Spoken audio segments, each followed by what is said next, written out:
And we're live. Welcome to Earful of Dirt, the Major League Rugby podcast. Thank you so much for joining us.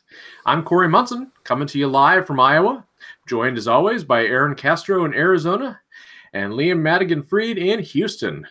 Josh Redlin is behind the scenes, hanging out in Colorado and moderating the comments section, so be sure to hit him up with questions, comments, and abuse throughout the show. So guys, how's your week been? It's only Monday. Jeez. You know what? Had to get a lift in before the show, in not serendipity, not in sympathy. I don't know what the word I'm trying to use is, but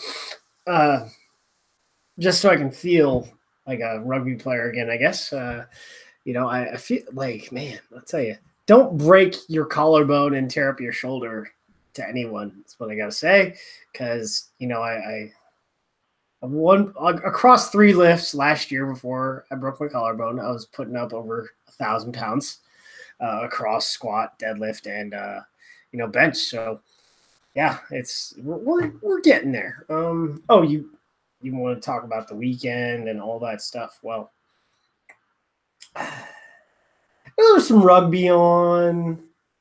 Some controversial rugby stuff. There was some other rugby on. There was so I live near the Cubs Stadium for spring training, and gosh, traffic is a killer. I gotta tell you. But yeah, I'm into a groove now when it comes to stuff, and the beatings will continue until morale improves. Hell yeah, man. Good to hear that you're improving. My life is the same as it's been for the last couple of months now. I'm just living that behind-the-scenes rugby life. I actually got to watch rugby this weekend because we had the game on Thursday, so I wasn't working, and that was pretty cool. I got paid to watch rugby because I just had to record the games and then edit them up. So that's always a plus right there. I'm moving on up in the world, getting paid to watch rugby. Very nice. It's something we all aspire to. Mm-hmm. Our big exciting weekend was my wife and I house sat for a family member here in town, and so we got to kind of check out how the other half lived. So that was a little nice. Nice to be out of the apartment for a few days. So, yeah. Did you have to bring your dogs with you? We did. We got to bring them, and they enjoyed having a nice big yard to run around in. So it was a lot of fun. Good doggos. Yeah. Good. So. Well, I guess I'll mention that for those of you new to the podcast, we do this every single Monday night here on YouTube, where we discuss news, rumors, and all things Major League Rugby, the United States Professional Rugby Union. It's a chance for us to look at the issues, hear from the league, players, team leadership, and check in with our friends from across the U.S. rugby scene. With all that said, Aaron, what are we covering on the show this week? Lots of stuff.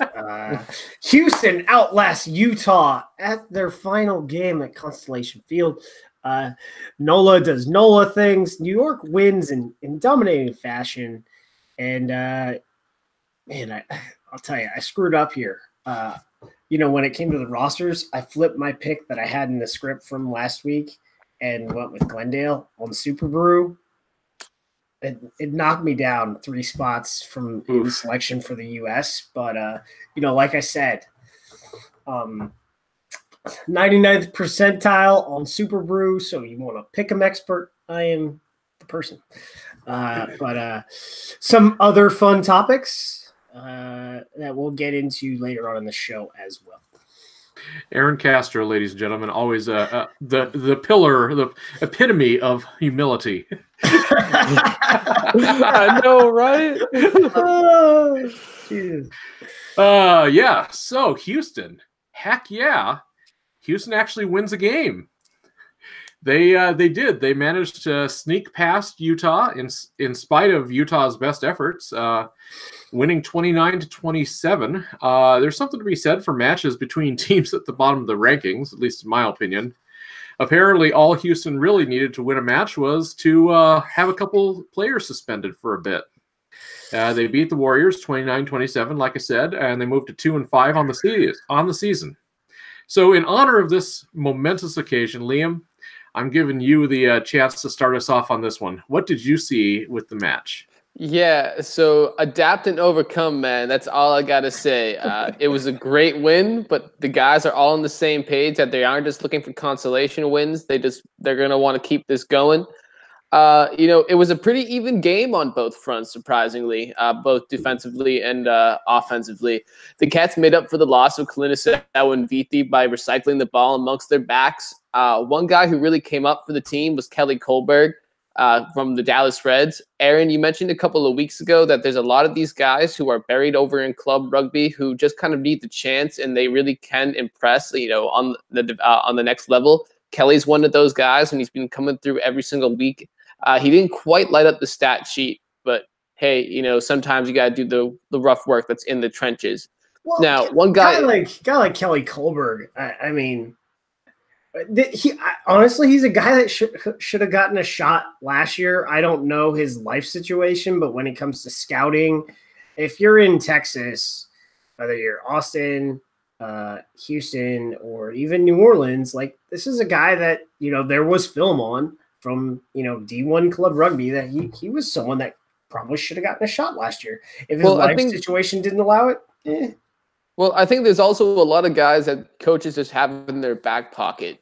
Like names that they kind of stash just for a rainy day. And we, earlier in the season, we had a lot of issues with our depth in the backs, and Kelly was one of those guys who came in to fill in some of the blanks, and he's been coming through for us lately, and he's earned his way into a starting role on more than one occasion.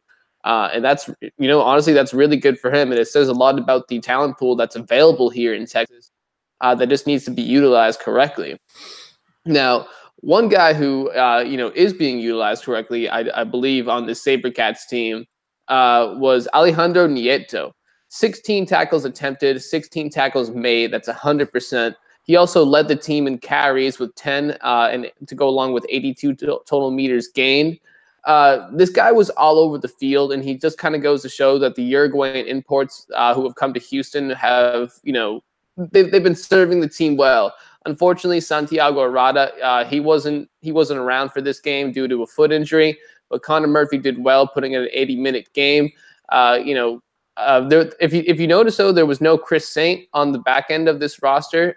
Kieran Farmer, according to most of my sources, was the de facto backup scrum half, although it was pretty planned ahead that Connor was going to be the one starting the entire game. What shocked me, though, most of all, was that when all was said and done, the Warriors controlled 62% of possession and put up a total of 1,248 meters, with Don Potty leading the way with 218. What's even crazier is that the closest two guys behind him were Gannon Moore and John Cullen, who had 123 and 116 meters gained, respectively. Imagine putting up that many meters and not leading the game, and you still lost. That's crazy. Ask the Glendale Raptors. They do that all the time. Yeah, we'll get to that later in the show. Houston's big issue this year, though, and it contributed a lot last night to how close the game was, is line breaks. They gave up 7 to Utah.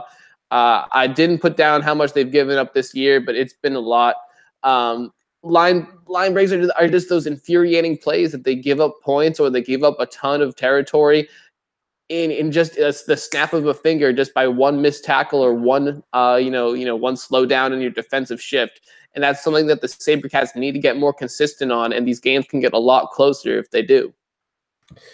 You look at this, and I was just reviewing stats, and I was like, "What the heck?" Actually, the stats really tell the story effectively, because when you watch that game, you see Utah just.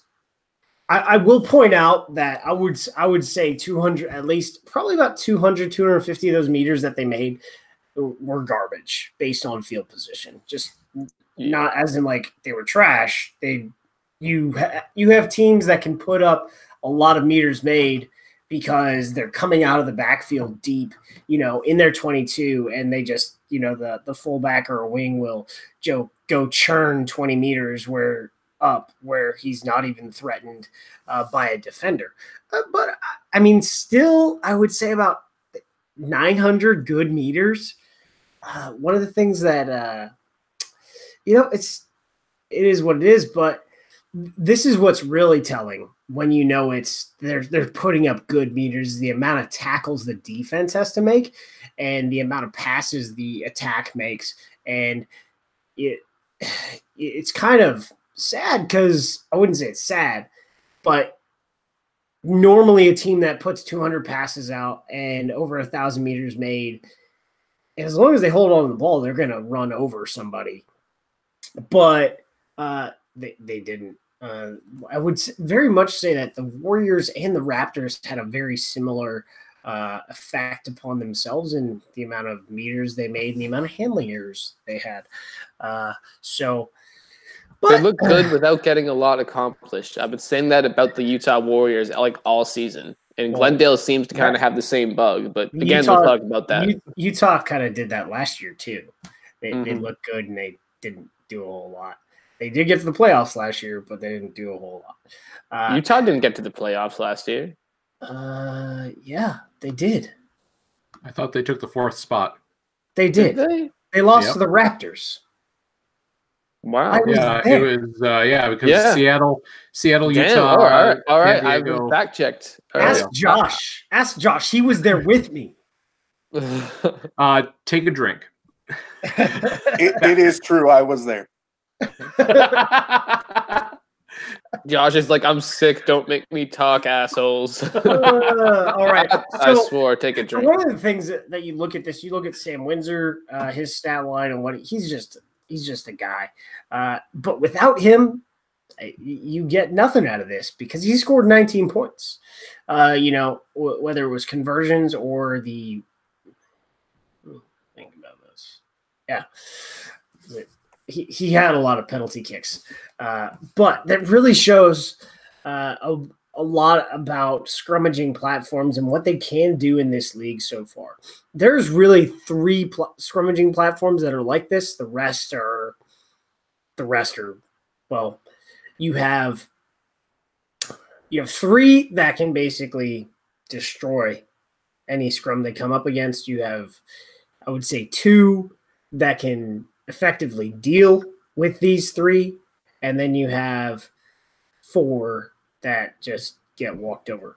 But Houston, San Diego, New York are the 3 that are just extremely dominant, and you saw that again in their game plan. I don't even know if it was their game plan, but it definitely shifted their game plan significantly because every time they were, within kicking distance for Windsor, and there was a knock-on by Utah or even themselves because they stole some of these things from Utah and just decimated them in the scrum. They would gain penalties and Sam would just kick, which is what they did. There's still a lot of issues on the attack, getting go forward ball and just creating momentum. Malachi Esdale, I thought, had a really good game off the wing, especially on defense. Sometimes he is, I wouldn't say he's absent, but sometimes he's not a heavy contributor. In a game where you make over 200 tackles, it's nice to see your wing get physical and earn double-digit tackles and also be a factor on the attack. So, but overall, I don't really know, Utah, you lost, so you better learn something. But if I'm the SaberCats, it's you gotta take. Yes, you won, but there's a lot to work on from this game. Yeah, but the motivation is definitely there. Sometimes when you're just losing continuously, it starts to take a toll on morale. I really got to commend the guys for keeping their heads up and actually getting this win. And I really think it's going to go a long way in terms of people's, people on the teams and their motivations in terms of going into games. So we'll see how it works out. Well, and I think related to that, I think the fan experience, especially now with the first winning another game, winning a close game, which is always good, but then also moving into the new stadium shortly, there should be a lot of excitement going into kicking things off at the new place. So looking for good things out of Houston. I think for the rest of the season, we may see him notch a couple more wins. That'd be great. All right. Second game of the weekend, we saw NOLA, the reigning top of the pile, have a real rough time against Austin, squeaking out a win 35-31. I kind of noted that NOLA fans were probably chewing their fingernails and praying the rosary during this one. Austin showed they could be explosive. Corey just did every Catholic trope stereotype for someone for occasion down in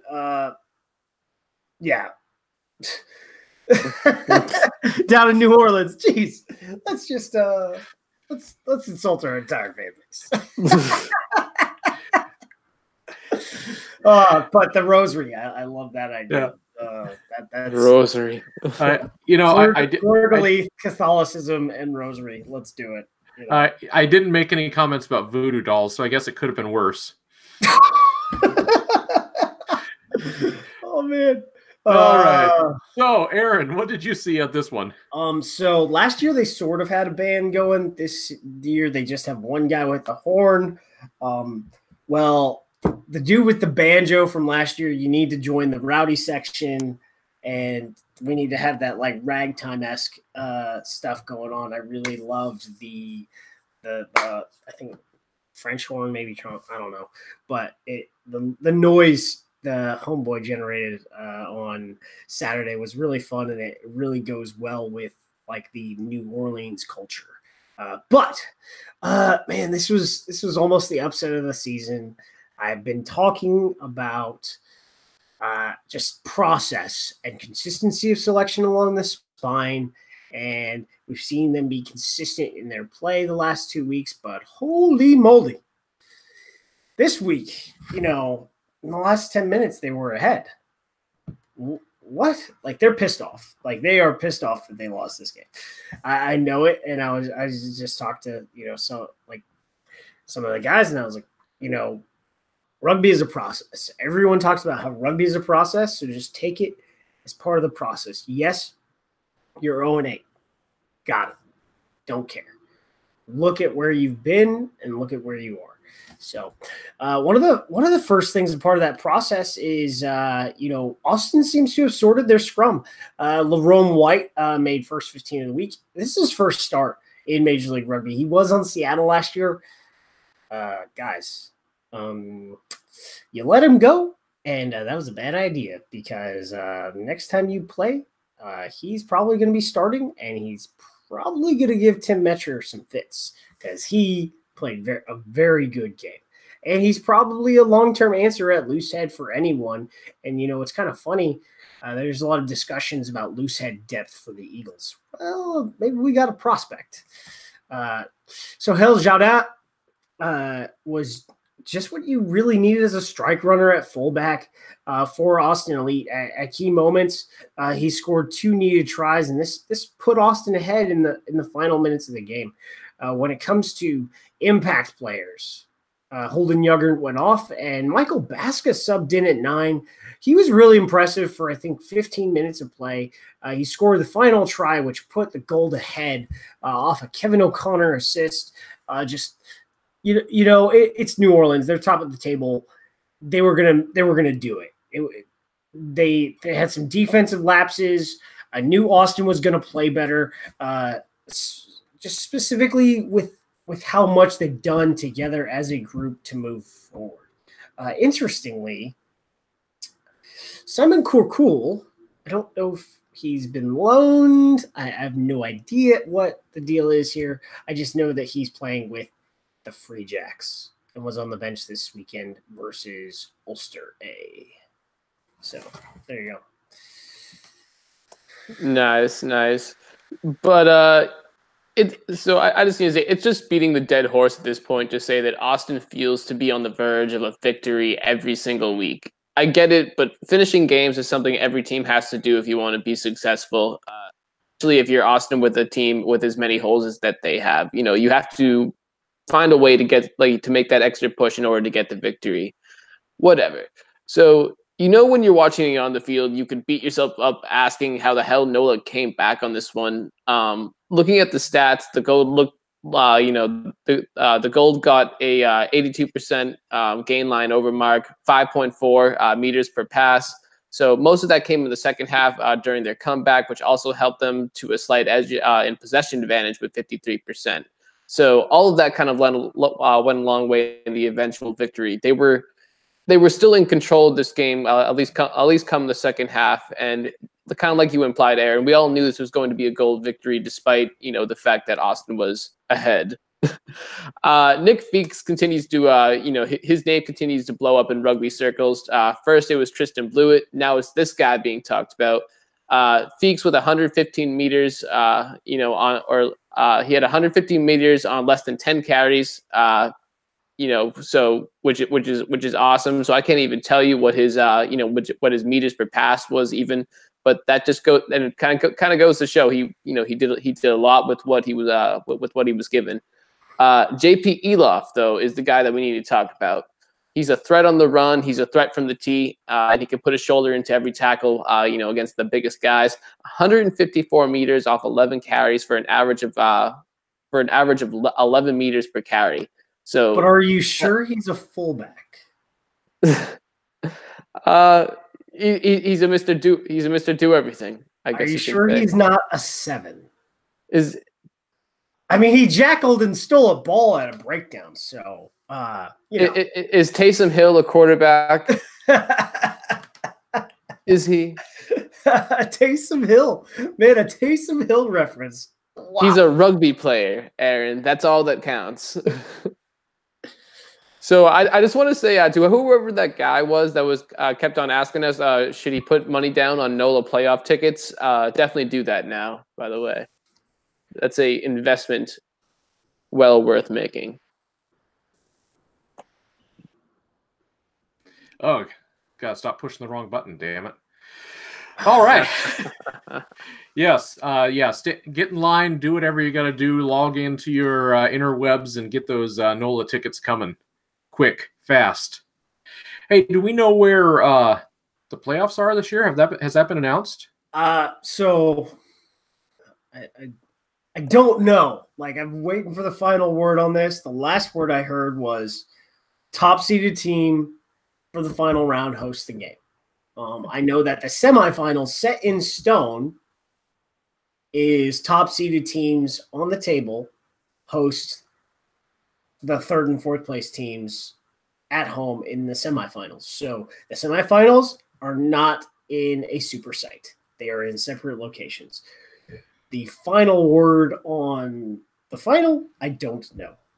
But like I said, prepare to go either to, I'm guessing. So right now, top seeded teams are New York and New Orleans. Plan as though those are your semifinal sites. After that, I can't help you. It will get announced and it will be done. So here's a question. What do you think about the possibility of moving to 8 playoff teams next season?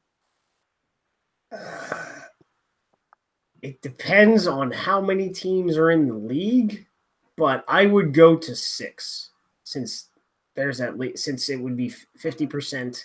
I know that on the broadcast, the commissioner said there were 13 teams in Houston for league meetings, so that would be less than 50%. So I personally, unless the league gets huge next year, and I don't think it's going to get this huge, even if it's 14 teams, I would go 6 with the top 2 seeded teams getting a bye in the first round. Nice.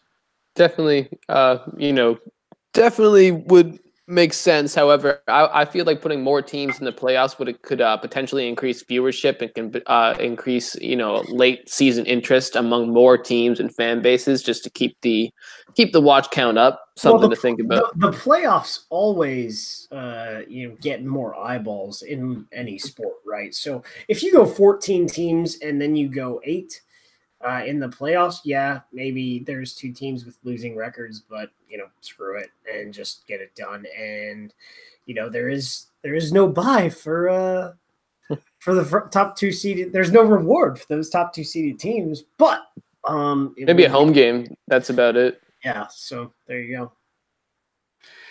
So third game of the weekend, we saw, the last game of the weekend, I guess, was New York pretty much laying the smack onto Glendale. This was Yeah, this wasn't pretty. 31-19. I expected this one to be much closer than it was, to be honest. But RUNY showed up. They showed a lot of cohesion and a lot of poise, controlling this match pretty much from the get-go. So, Liam, tell us what you saw and what exactly went wrong with Glendale. All right. So, RUNY has put their stamp on the league this year as newcomers, and I would say that has to do that. The other night was probably their signature win of the season so far. By which I mean it was a dominating win over a team that nobody would be surprised to see in the playoffs eventually towards the end of the season. Both teams looked okay in the stat sheet. Glendale had 1,251 total meters for an average of average meters per pass of 6.3. You gonna say something, Aaron? Glendale just doing what Glendale does, which is put up a lot of offense. And exactly. Score. Oh, exactly. So a whole lot of meters doesn't really count for much. They're kind of a do-all team without a lot of results.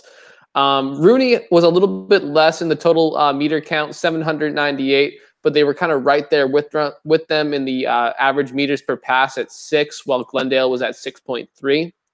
But if you really want to talk about how Glendale lost this game, 20 total turnovers. That's a crazy amount for one single game. They gave away 3 of their own lineouts. I'd have to look, but that might be their highest.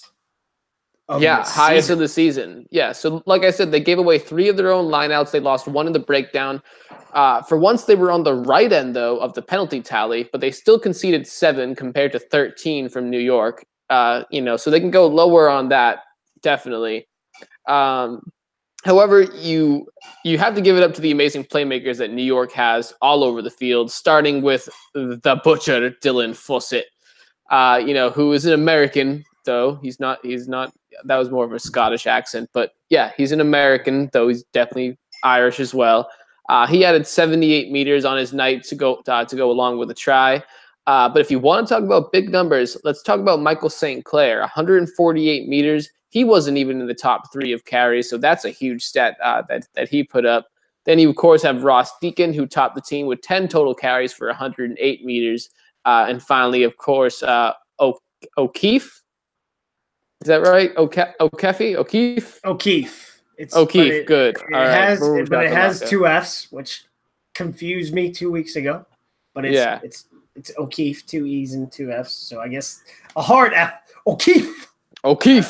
So I'll have to hit him up and ask him exactly. But it's probably anyway though. But Glendale still has playmakers. Are they making the best use of them? Who knows? I'll talk about that in scrum construction. The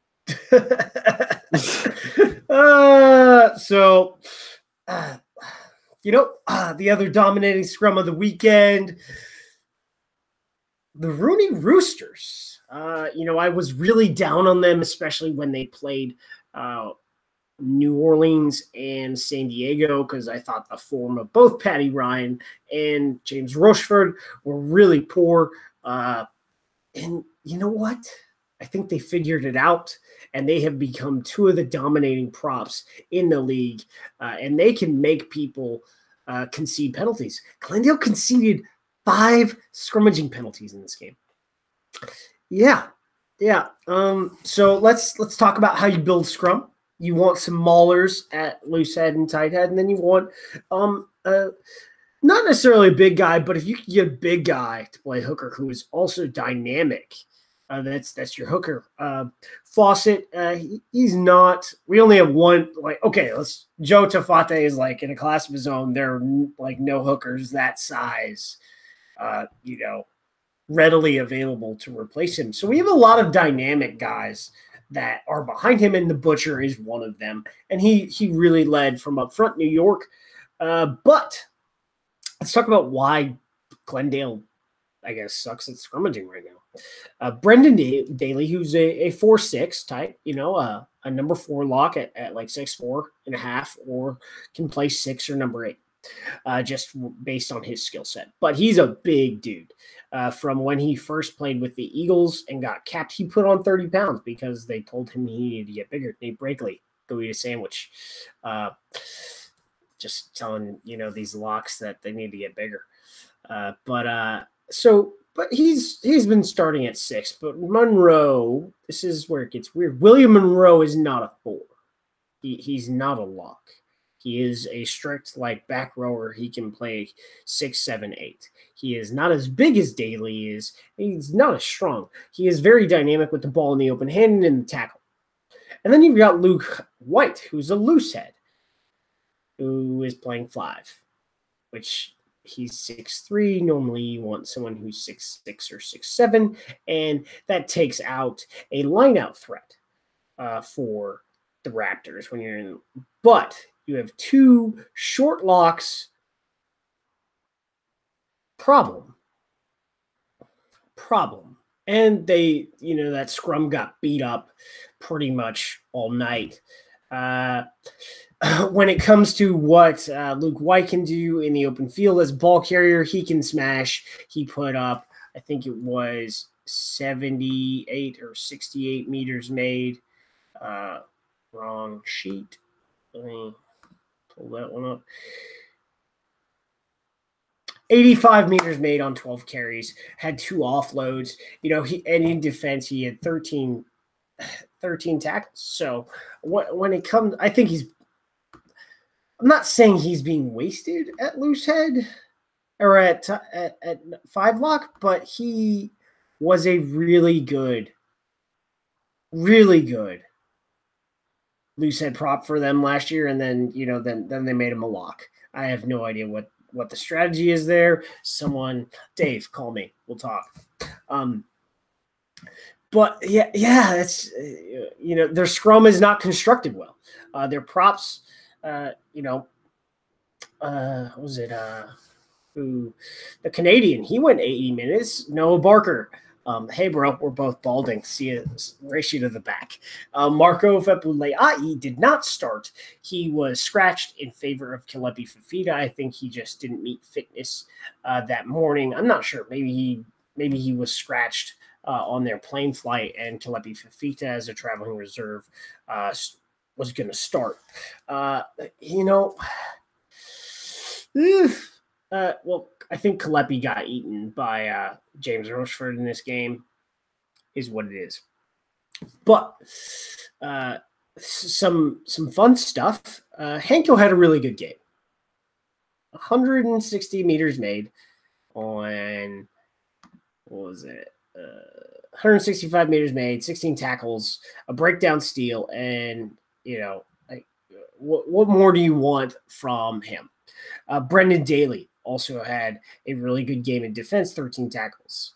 Dylan Taikato Simpson. Talk about a weekend where fullbacks put up 200 meters. Tom Potty, 215, and Dylan Taikato Simpson put up 200. He just sliced and diced that New York defense, but at the end of the day, this team could not hold on to the ball. They were it was pitiful. It was, if they passed it, it was dropping to the floor for a knock on, or somebody would screw up possession. New York overall has come into form. Like I said, I doubted them. James Kennedy and English, sports karma. If you send us some stuff, maybe we'll wear it on the show. You know what I'm saying? But they've got 3 good fly halves. Matina is playing fly half at a pretty high level in place of Cahal Marsh, and Harry Bennett did come on in the second half and played very well. Also, even though we hadn't seen him all season. So there you go. All right. The last game of the weekend, not officially MLR, but MLR adjacent, was the Cara Cup match with the Free Jacks facing off against Ulster A. So we, as predicted, Free Jacks fell to this A side for a Pro 14 team. The final score was 43-14. Liam. 43-15. Thank you. I mistyped that one. Liam, did you have a chance to check any of this out, and do you have any takeaways? I was only able to watch just a little bit of it. I had some work to do. However, conditioning seems to be a really big factor. New England just kind of fell off towards the end. However, there was definitely some great plays. Shout out to my boy Diego Macchiera for putting one Ulster player on his ass. That kind of made the highlights around New England. However, these aren't insane blowouts that a lot of people that were initially predicting before the season, before this Cara Cup competition really started to get going. So I think the future is looking bright for New England. Yeah, it was the Connacht game was, I would say, more even scoring for Connacht against the Free Jacks, whereas I would say the Free Jacks played a really good game going into the second half. They were only down a try, and at a certain point, talent and conditioning take over, and it becomes a blowout. Well, they'll have another crack at it this weekend. We'll get to that in our preview. So, but first, let's see how bad we did this week on our predictions. So, week 9 predictions, that's the one that just wrapped up. First one was the Thursday night match, Utah at Houston, and that one was Houston 29, Utah 27. Liam, you came out the winner on this one. You had Houston by 6. Aaron, you had it Utah by 7, and I had Utah by 3. So good job. Liam is the rugby dumbest because he is the only person that I know in the media, whether whether it's the weird 7-person panel that USA Rugby does without us. But like anyone I know, like Houston they were picked to lose. Congrats to Liam for having faith in his team. Hell yeah. And his employer. Keep signing those checks, baby. Pay my rent. I'm very hungry. The Saturday game was Austin at NOLA, and that one finished 35-31 to NOLA. We all had NOLA winning, but definitely none of us thought it was going to be this close. Aaron, you had NOLA by 15. Liam had NOLA by 12, and I had NOLA by 21. Yeah, not much to say about that one. I think we were all surprised. So, indeed. Sunday night was Raptors visiting New York City, Coney Island to be specific. And Aaron, you and I both had RUNY by 7. Liam, you had Glendale by 9. So can I retroactively change my Super Brew pick since I had it right here? Is that allowed? No. I don't know. You have to call him up and ask him. The last picks were for the Ulster A side versus Free Jacks. We all picked Ulster, logically. Liam, you had him by 18. Aaron had him by 28, and I had him by 10. So, Aaron, I think you were probably the closest there. Yeah. Do you have the lotto numbers for me, my friend? Let's take that one offline. I might be able to hook you up. All right. So once you guys get that figured out, Aaron, if you want to get your ticket placed and then talk us through the standings. So Gold Ring continues to hang out up the top, and this is where I guess I sort of appreciate bonus points, as even though I'm the most unappreciative person when it comes to bonus points, I am a win-loss guy. But this really changes the table and it makes it interesting. So New Orleans has gotten a lot of bonus points and made them matter. They have 31 table points. They are in first place. New York is in second place. Wow. Like, they are doing a lot better than I suspected they would. But they've, like I said, they've formed up and done pretty well. 6-1 with 28 table points. The Seawolves just sort of, let other people mess up. They're 5-2 with 25 table points. And, the Raptors had a chance to, jump up and pass them or even tie them. But they they didn't, and they have 23 table points in fourth place with a record of 3-3-2. San Diego with a record of 4-2-1. They have 22 points at fifth, and then you've got the Arrows 3-4-0 with 17 points.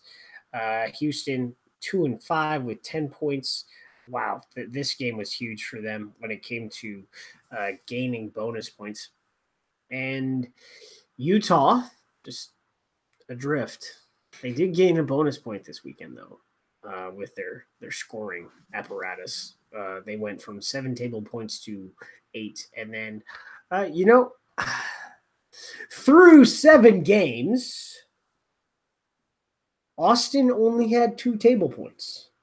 In this loss, they doubled their table points. So, hey, it's something, the bonus points are really making a difference this year because when you look at Austin, they've got 4 points. They've got 4 bonus points. So literally the only points they have are bonus points. Mm-hmm.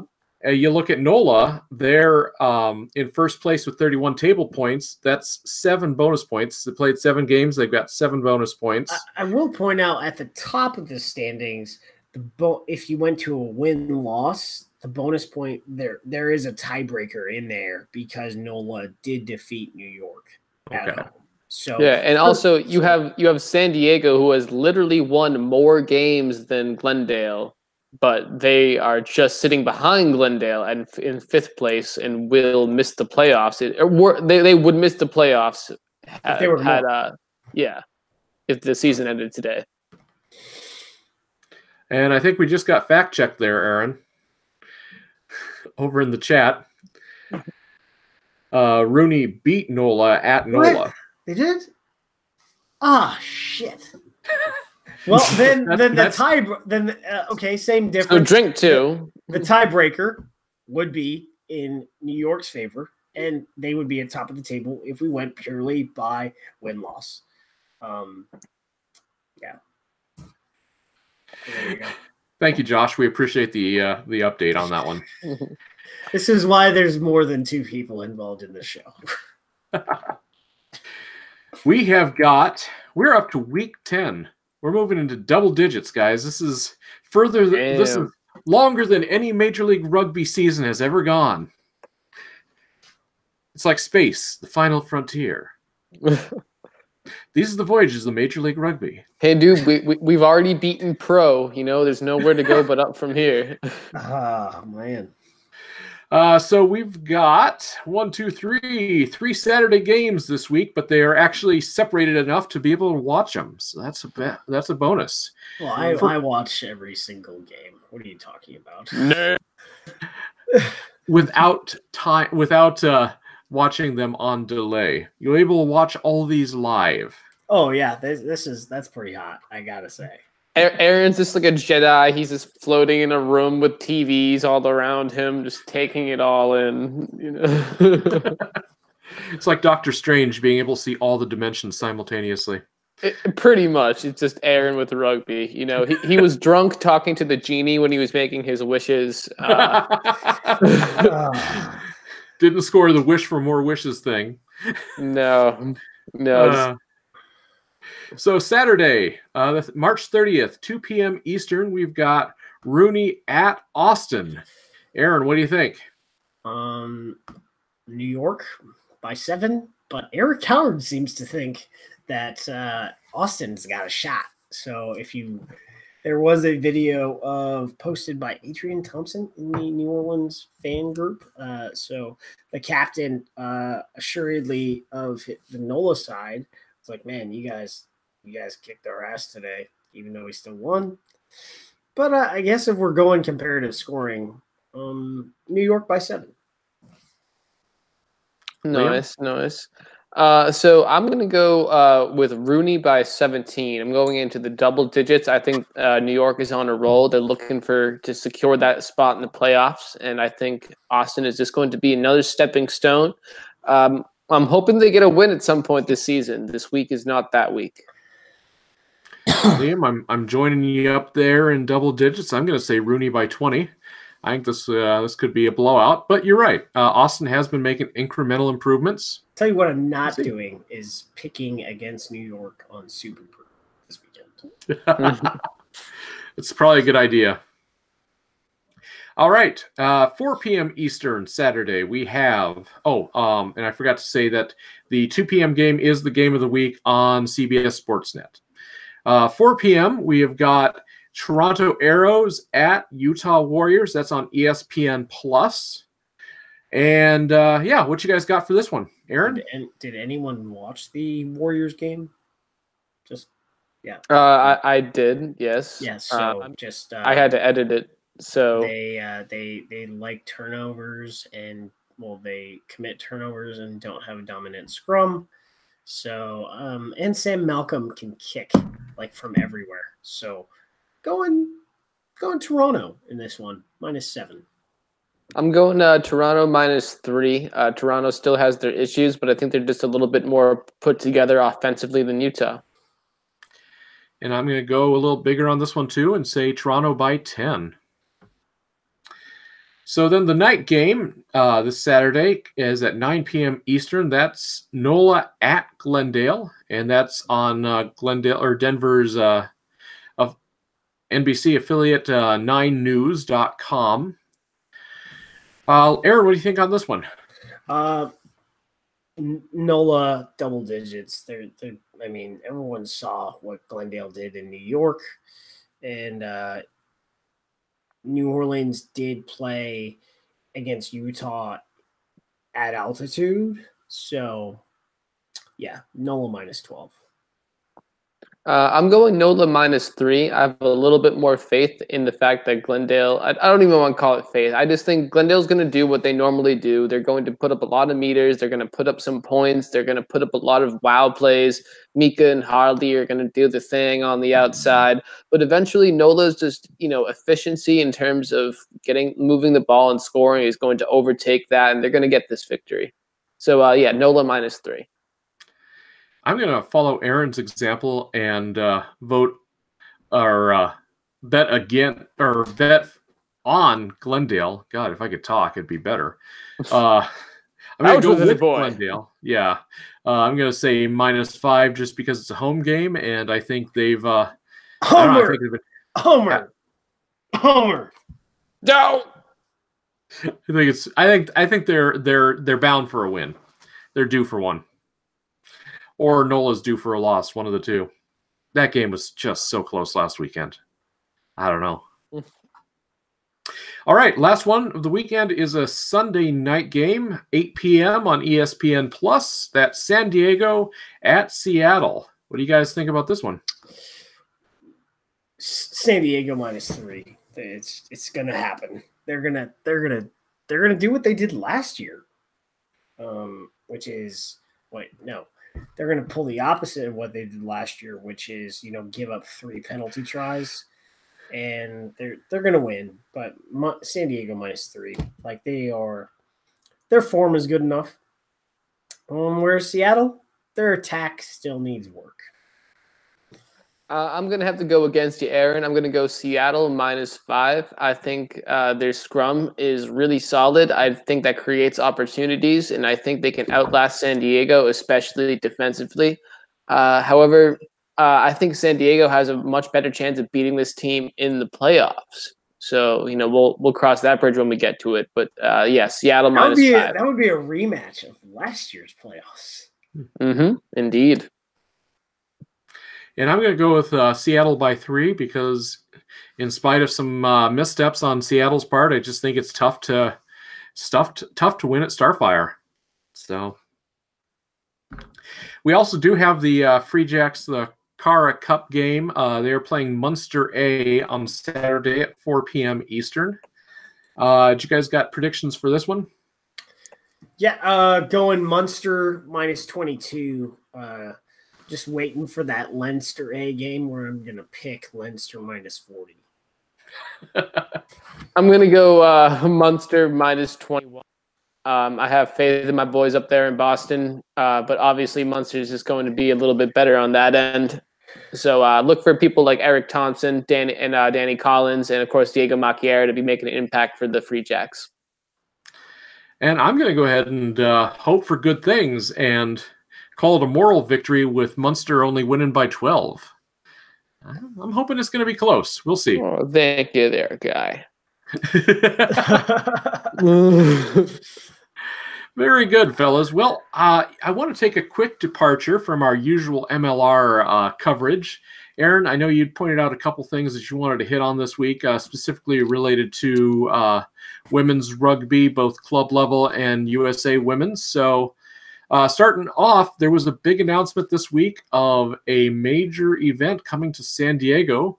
This is the USA women's hosting the Super Series, and this is going to be a bunch of the national teams, top tier national teams coming over here playing in San Diego. So fill us in on what the specifics are, Aaron. So they don't have tiers in the women's game, but if we went by tiers in the women's game, the U.S. would be a tier 1 nation.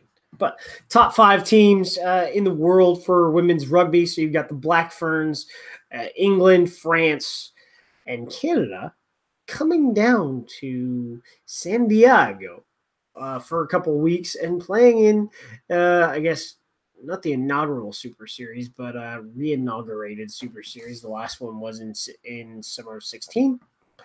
And so this is really cool. It's going to be a tough slate, tougher than our November tour where we played England, Ireland, and the Black Ferns. So I think we're probably targeting. I don't target much, but I guess because I've learned from Gary Gold that he doesn't really target specific matches. He just wants to be consistent. So if we build and we're consistent, I would think the best shot to win here is against Canada because England is fully professional. And New Zealand has professional contracts, so that gives you France and Canada. But France is they're another animal. So Canada is probably the one where we have the greatest chance. But it's going to be a great series for in San Diego.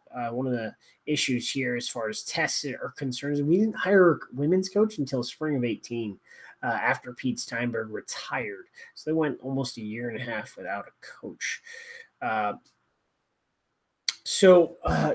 Kane's tour, or was it spring of 18. So not a year and a half, but almost a year without a head coach. So Rob Kane's second tour is going to be a domestic one. He'll have had a high performance camp and a fixture in April against the Women Barbarians, which is going to be a double header in Glendale. This will be the first game. The other game is going to be Glendale versus New York. And, I hope this gets promoted really well to engage the San Diego rugby community. The youth, girls, and women's rugby scene in SoCal is really huge. Just an excuse to go to San Diego. For me, I suppose I will point out that my first test ever was USA Women versus Canada at Chula Vista. So this set of fixtures, again, will be a challenging November. So let's get after it. Yeah. One thing I do want to say, though, is that it's great that something like this is going on in San Diego, where the Legion, they're one of the teams here in MLR that they have a really vibrant, pretty active fan base, and events like this will kind of encourage that fan base to stay involved in rugby as a whole, which, in turn will kind of seep out into the community. So glad something like this is going on. Then the other thing we wanted to hit on is the fact that we are on the cusp of another D1 Elite Women's Rugby Championship, and that's coming up April 7th, being held at Stanford University. Lindenwood will face Linwood College, or whatever the heck, is like a online college in Los Angeles. Okay. Well, Lindenwood will be playing up against Life, perennial champs. Life We'll see. Lindenwood defeated Central Washington to get here. That was 70-0 last weekend. So that was a pretty good blowout. While Life struggled to contain Penn State at the end, only winning 34-31. So it sounds like I don't know. It's a tough road for Life to get here. Aaron, what are your thoughts going into the championship? Checked out both games. Real big difference in club rugby between the haves and the have-nots. Central Washington used to be a NIRA school, but dropped from the varsity to club because the cost of playing teams in the Northeast just wasn't a smart play at the moment for them. Still a very strong program, though, which is why they're in the D1 Elite semifinal. They defeated BYU women to get there. Lindenwood, though, I still want to see Lindenwood versus Dartmouth. They're going for the double. They won the championship last year against Life, so we will see a rematch. Penn State is a lot closer, I would say, to Lindenwood and Life's level of support than Central Washington is. But really, Lindenwood and Life they are very well supported programs compared to a lot, as well as their men's programs are very well supported compared to a lot of men's clubs. But even without the massive resources at Life, Penn State is still well coached, by Kate Daly, who is a former Eagle and on the current Eagle staff. They went to work. They made it hard. Personally, I was really looking to see Life in midseason form and hammering down, but Penn State proved to be a tough cookie, I guess, and made it difficult. So when it comes to this game in 2 weeks at Stanford, which will be broadcast live on USA Rugby TV, both free rugby. This is outside of the NIRA final, probably the best women's collegiate rugby game that you will see this season. Really picking Lindenwood over Life to repeat as champions. So there you go. All right. And that pretty much wraps up our coverage, I think, of this week's games. You guys want to do some questions? Maybe questions from Bob? Yeah. So this first one, I got to add a disclaimer and just say that I would have been really insulted heavily had I not watched and loved Kingpin all those years ago. So if you haven't, one of the top 2 bowling movies of all time, just a little below Big Lebowski, Kingpin, worth checking out. Bobby Digital 24. How did Austin Munson that game? Dude, man, don't know. They just let NOLA have their way. Whenever NOLA had the ball in hand, they just they couldn't. They let them get over the gain line way too much. They were able to do a lot with a very little amount of time. Yeah.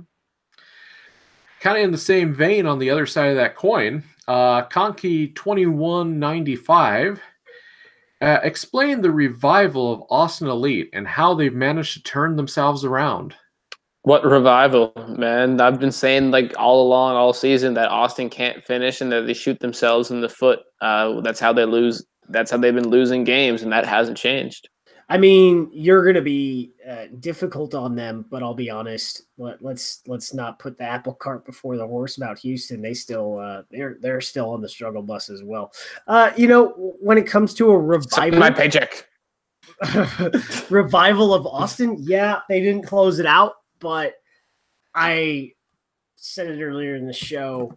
All these rugby coaches tell me about how it's a process. I was like, well, if it's not in a book, it's not a process. But you do see the process shifting for Austin. They have consistency of selection along the spine. If you don't know what the spine is in rugby, look it up. It's very important for how your team plays. Then they've also sorted their loose head issue, Lerome White.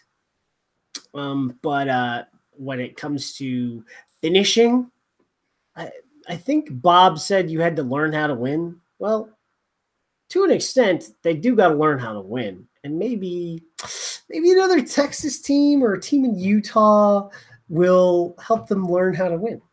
I don't know. We'll see what happens. Final question. This one's off Twitter. T-Roy, the tight head, a.k.a. at TXNG8R, Texan Greater? Troy Kreitz, Texan Gator. Gator. Okay, thank Gator. you. Wants to know, was this weekend a fluke, or has Houston turned around their gameplay? They've got one of the toughest schedules in the league left.